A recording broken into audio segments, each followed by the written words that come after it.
at y'all boys with another banger, boys, and today we're gonna review 5 must-know tips for all my cornerback builds out there. Everybody know cornerback is the best build in this game. If you try to shut some stuff down, lock people up, I mean, like I said, I'm going to review 5 huge tips y'all need to know, so make sure you guys stick around for the entire video, and let's go and hop into it. Now, if you guys haven't already, make sure you guys drop a like, comment, and subscribe. Those doing those 3 things will go a long way. It'll help your boy out a lot, so go ahead and take care of that. And also, make sure you guys turn that bell notification so you guys don't miss anything Madden 23. Now, boys, before we do Abilties must-know tips for my cornerback builds out there, we did make a must-know for wide receivers. So if you guys did not see that video, I have it somewhere on the screen, but that was like our last, type of video, just like this one. We did go over wide receivers. So if you guys don't know how to run routes, release, all that type of stuff, yank people off the line, make sure you guys do check out that video, and then, come back to this video, because in this build, like I said, we're doing cornerback. So I know there's a lot of cornerback builds out there. Cornerback is the best build in the game by far.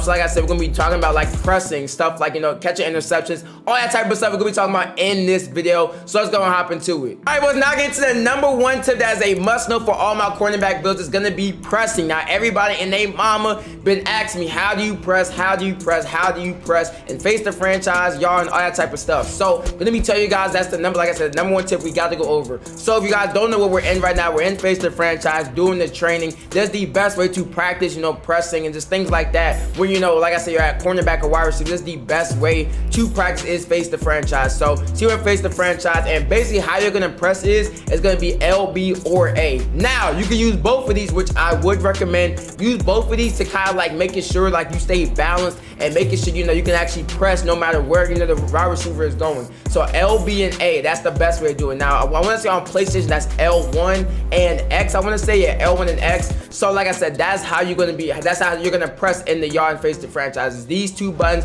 are your best friends. It's gonna be the best way to press. Now keep in mind though, it's all gonna depend on your stats too. It's gonna depend on your stats, what your build is like, what your physique is like. So if you're a cornerback but you're a bruiser, physique, you're gonna be able to press better than an agile because you're a bigger, stronger, physique. So keep that in mind. If you don't have, maxed out press, it's gonna be harder for you to press people. Just keep that all in mind when you're trying to press, and like I said, in these modes. So right here, we're gonna try to press Justin Jefferson right here, one of the best wide receivers in this game.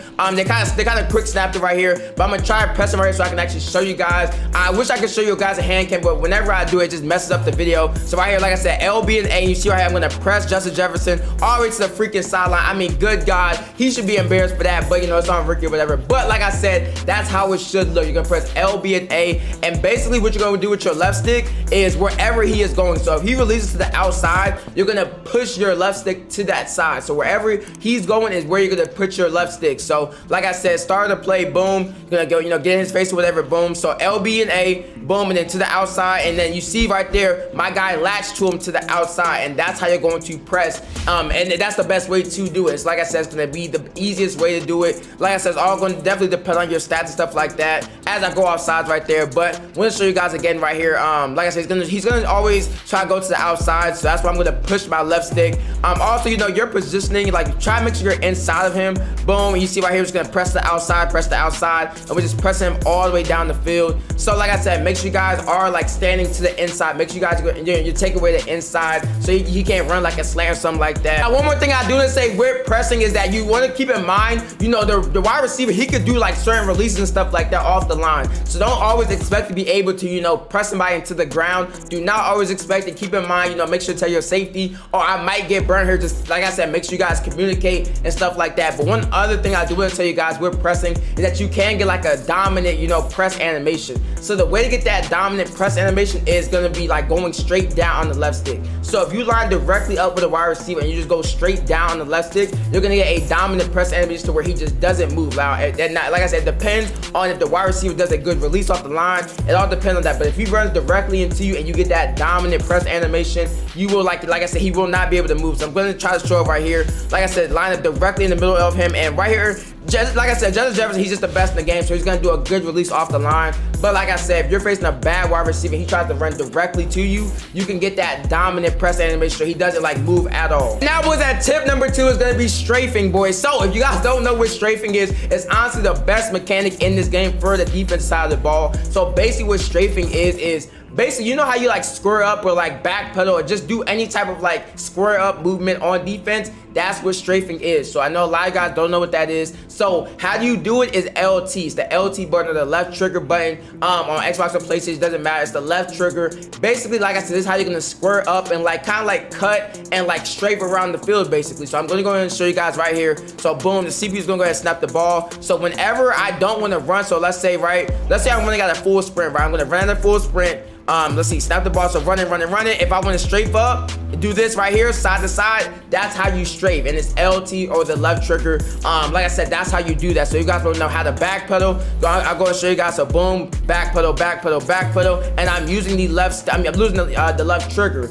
I'm using the left trigger to do this. So if you guys don't know how to do it, if you don't know how to backpedal, it's the left trigger. And like I said, this is how you know, like you strafe around the field. Like if a cornerback is trying to like do a bunch of cuts, things of that nature, that's how you do strafe. And you see right here, we got a pick on Justin Jefferson because we tried to like backpedal and just stay over top, and that's how you do strafe. And I'm telling you right now, you need to get this down because it's gonna help you a lot when just covering, just covering the wide receiver. And now tip number 3, boys, we talk about defensive evade. Now I know a lot of people don't know about this one because I haven't really seen it a lot, but a defensive evade is a new mechanic that has came to Madden 23. It's brand new, where basically if you're using the right stick, like I said, right stick, no matter if you're placing your Xbox, the right stick is gonna let you basically evade the blocker. So if you guys don't want to get blocked up, if you guys don't want to get blasted into the ground, every time someone's trying to block you, this is how you evade them. So boom, we're gonna snap the ball. Now I can't really show right here because this is not a run play, but you see right here when I do the right stick, I do like a juke on defense. It lets me juke out the player.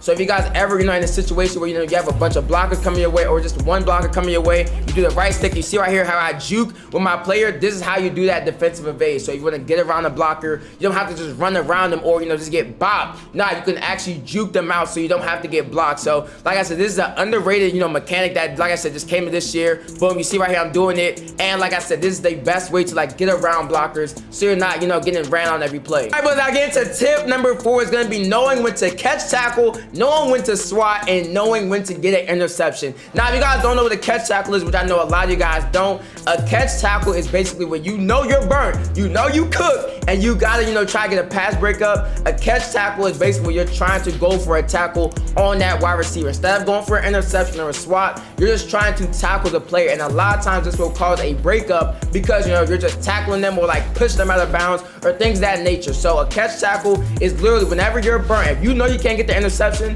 you're gonna run full speed. I mean, you're not gonna stop, you're not gonna look at the quarterback or nothing. You're running full speed and just trying to get a pass breakup with a tackle, like pin them out the air or anything like that. That is what a catch tackle is. Now this is something that you guys need to know because like I said, it's gonna help a lot where if you're burning something like that, that's gonna be your best bet of actually getting a pass breakup. Now next is gonna be swatting. We all know what swatting is. It's the X button or the square button on PlayStation, where basically if you don't want to go for an interception or you feel like you can't get an interception a little bit, it's like 50-50, you're gonna go with a swat. It's gonna help a lot of times with getting mossed and stuff like that. Swatting is sometimes the best option because you're just making sure the ball doesn't go through your hands and stuff like that. Swatting, swatting has a bigger range basically. If you guys don't know, swatting, whenever you do that, it has a bigger range of actually getting a pass breakup. So swatting is something that you guys need to do a lot. I'm telling you right now, an interception is not always the way to go. Now the last thing is the interceptions. Now we all know what that is. The Y, or I want to say triangle button on PlayStation. That is how you get your turnovers or get your interception, pick sixes or whatever you want to call it. That's how you do that. So if you guys know for a fact, if you know for a fact you're in the wide receiver's chest, it's a jump ball or whatever, you know for a fact you're gonna catch an interception, that's when you go for an interception. Do not do it if it's like, oh, I might get it. Oh, I'm too far away. Do not go for interceptions. Don't do it when you're not, you're not far, you're not close enough, basically. If you're not close enough, do not go for an interception because I'm telling you right now, it's going to hurt you and the wide receiver's going to just run right past you. So like I said, you want to make sure you do, like, you're close enough. Make sure you're close enough. And also make sure you guys do time it right. If you time your interceptions or your swats, it will basically help you out more because you actually get that, that pass breakup or that interception. So make sure, you're timing it. The minute the ball is like reaching the wide receiver, make sure you're timing it perfectly because you can do an early, breakup and, you'll get mossed because you're doing it too early. So you have to make sure you are timing it. And now, boys, at the 5th and last tip, I do want to tell you guys that you must know for cornerback is going to be switching and leverage. So first, I'm going to talk about switching. If you guys don't know what switching is, it's basically when you switch off and pass off a wide receiver to the other side of the field. So let's say you have 2 cornerbacks and there's two wide receivers on the outsides. If if they do crossing routes across the field, y'all need to switch. If you try to follow that wide receiver that you were guarding at first, if you try to follow him all the way across the field, you're gonna be burnt, you're gonna be cooked chicken, and he's gonna catch the ball across the field. So what you need to do is you need to cross, you need to switch off. So I'm gonna try to show it right here. Let's see what Justin Jefferson does. He's gonna probably do like a little out route right here. He try to take it down the field. Yeah, he just takes it down the field, but he should be doing a crossing route right here. I'm gonna try to show you guys really fast. So boom. All right, I think he's gonna do it right here. So boom, like I said, he's gonna be playing outside a little bit. Boom, boom, boom. Let's see if he goes inside. He doesn't go inside at all. But like I said, basically what's gonna happen is if a wide receiver is crossing across the field, if he's on like a drag, a crossing route, a slant, anything like that, if he's dragging across the field, make sure you guys do switch off, and make sure you guys, tell your other DBs, tell the other people on your field that you want to do that, because tell you right now, it's gonna be something huge that you do need to do. Let's see if, yeah, okay, so right here, so boom, you see right here, I just let him go, I let him go across the field. That's what you guys need to do. Do not follow, the wide receiver all the way across the field. And then last thing I do want to talk about is leverage, boys. So if you guys don't know what leverage is, it's basically when you're guarding, one side of the wide receiver or one side of the field. So boom, you see right here, snapping the ball, I'm guarding the outside of Justin Jefferson. So that is my leverage. I'm playing, the outside leverage. So you see right here, when they snap the ball, boom, I'm not letting up anything on the outside. I'm not letting out any out route, any zig route, any, basically anything to the outside. Like I said, anything. So I'm not giving that up at all. Now if you're playing inside leverage, I'm playing everything on the inside. I'm not letting up any post, any drag, anything like that. So make sure you guys are knowing your leverage. Know your leverage, know where you're playing on the side of the field, know what side of the ball you're playing. So like I said, boom, right here, I'm playing kind of inside leverage, but like I said, he does take a little out route. So boom, like I said, if he catches that, that's good, because I was playing inside leverage right there. So if he catches that, that's all fine with me, because I'm playing inside. So make sure you guys, like I said, know your leverage and just know what side you're playing, basically. All right, guys, that's it for the video. Y'all guys, let me know in the comments below what position we should do tips for it next. Let me know in the comments. Thank you guys for watching. Like, comment, and subscribe for more videos just like this one. And until next time, peace.